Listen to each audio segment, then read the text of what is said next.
नवरात्रा में माता 5-4 चीज़ों से अति प्रसन्न होती है। दुर्गा पाठ, अखंड ज्योत, यज्ञ और कन्या पूजन।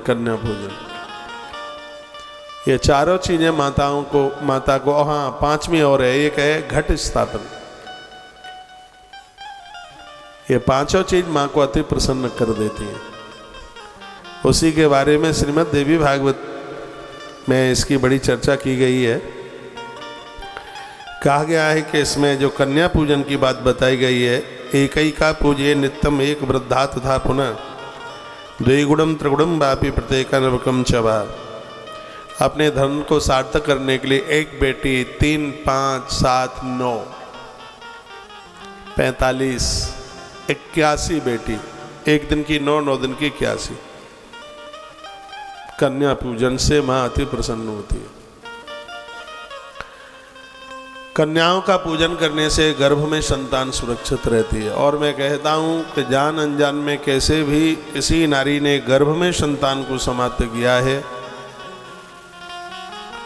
उसे हरिवंश पुराण की कथा अपने जीवन में एक बार प्रायश्चित के लिए जरूर सुननी चाहिए। उसे श्रीमद् देवी भागवत की कथा नवरात्रा में एक अनुष्ठानिक रूप से सुन करके और वो बेटियों का पूजन करे, तभी इस अपराध से प्रायश्चित होगा। ये बहुत बड़ा अपराध है। कल आप सुन रहे थे 2 वर्ष से लेकर के 10 साल की जो कन्या है, नवरात्रा के कन्या पूजन में उसको बहुत विशेष माना गया है। उन कन्याओं के नाम बताए। 1 वर्षान कर्तव्या कन्या पूजा विदहु नपः। राजा को यह बात भगवान व्यास बता रहे हैं, कहते हैं 1 वर्ष की कन्या को इसलिए भोजन में नहीं लिया गया क्योंकि वो स्वाद नहीं जानती भोजन का, इसलिए 2 वर्ष से आरंभ किया गया है। कुमार का तू शाप रुकता, लिखने लायक बात है, लेकिन मुझे ये भी पता है आप लिखोगे नहीं।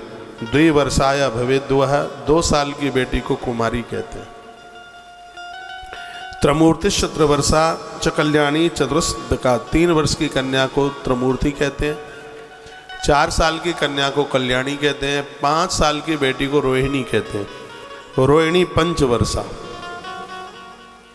5 साल की बेटी को रोहिणी कहते हैं। और मैं कहूँगा यदि घर में कोई बीमार है और दवाई लग नहीं रही है, हॉस्पिटल छूटता नहीं है, वर्णन बड़ा अद्भुत किया गया है। क्या वर्णन है कि वर्णन यह है, 5 वर्ष की बेटी जिसका नाम रोहिणी है, नवरात्रा में 5 वर्ष की कन्या को 9 दिन भोजन कराने से, 9 दिन ना बन पावे तो 1 दिन उसको भोजन कराने से रोगी को आरोग्यता प्राप्त हो जाती है। श्लोक बोल रहा हूँ मैं, फिर तो आप मानेंगे। रोहिणी रोग नाशाय पूजिए द्विविधस नरा।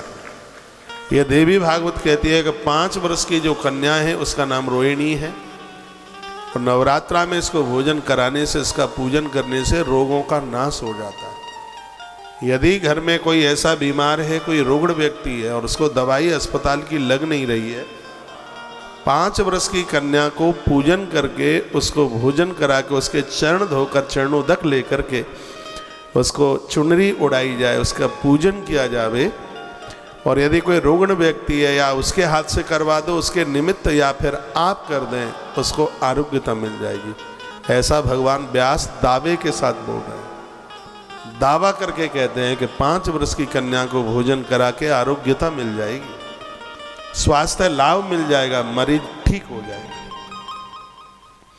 एक एक कन्या के बारे में बताया।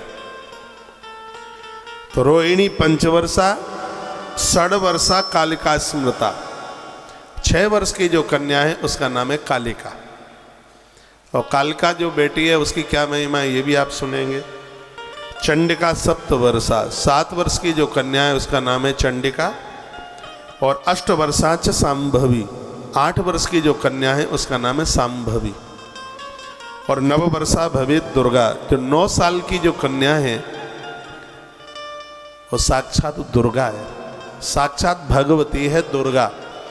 उस कन्या का दर्शन और दुर्गा माँ का दर्शन एक बराबर है। तत्पश्चात सुभद्रा 10 वार्षिकी, जो 10 वर्ष की जो कन्या है, 10 साल की जो बेटी है उसका नाम है सुभद्रा। अतः ऊर्ध्वम्न एवश्च नाम भी पूज्या कर्तव्या विदुषयुता तासाम फलानि वक्ष्यामि नवाम पूजने सदा। नवमी के दिन इनकी पूजा हो जावे, निस्रूप से फल वांछित जो आप मांगते हैं वो फल मिल जाता है। अब देखिए कौन से वर्ष की कन्या का पूजन करने का क्या प्रभाव है। कुमारीं पूजिता कुर्यात् दुख दारिद्र्य नाशिन। बहुत ज़्यादा गरीबी है, दरिद्रता हट नहीं रही है, 2 वर्ष की बेटी जिसका नाम है कुमारिका, उसको भोजन कराओ, पूजन करो, उसका गरीबी समाप्त हो जाएगी, पैसे आने के रास्ते खुल जाएंगे। 2 वर्ष की कन्या के पूजन की इतनी बड़ी महिमा है। कुमारी पूजिता कुर्यात् दुख दारिद्र्य नाशनम। दुख और दरिद्रता का नाश करने वाली है ये बेटी। 2 साल की बेटी का पूजन करने से, उसको जिमाने से घोर गरीबी का नाश होता है, घोर दरिद्रता समाप्त होती है। लिखा है दुख दारिद्र्य नाशनम। और जीवन का सबसे बड़ा दुख है गरीबी झेलना, और जीवन का सबसे बड़ा सुख है संतों के साथ में जुड़ जाना। जो महापुरुषों से जुड़े हैं, इससे बड़ी निधि, इससे बड़ा सुख नहीं है। अपने पुरुषार्थ की तलवार से गरीबी के पेड़ को काट डालो, पुरुषार्थी बनिए, फालतू मत बैठिए। फालतुओं में तो डंडे पड़ते हैं प्रकृति के। हम बहुत छोटे हुआ करते थे, गांव में कुतरे घूमते थे। एक कुतरा ऐसा होता था, कुतरा जानते हैं, डॉग, हाँ, तो उसके गले में पट्टा बंधा हुआ होता था। वो किसी के यहाँ जाता तो दादाजी बोलते थे, बाबा, यूपी में दादाजी को बाबा बोलते हैं। तो एक बाबा होता है और एक नाना होता है। नाना जानते हैं किसे कहते हैं? जो बेटी का बेटा होता है उसको नाना कहते हैं इसको। तो इसका नाम नाना कैसे पड़ गया?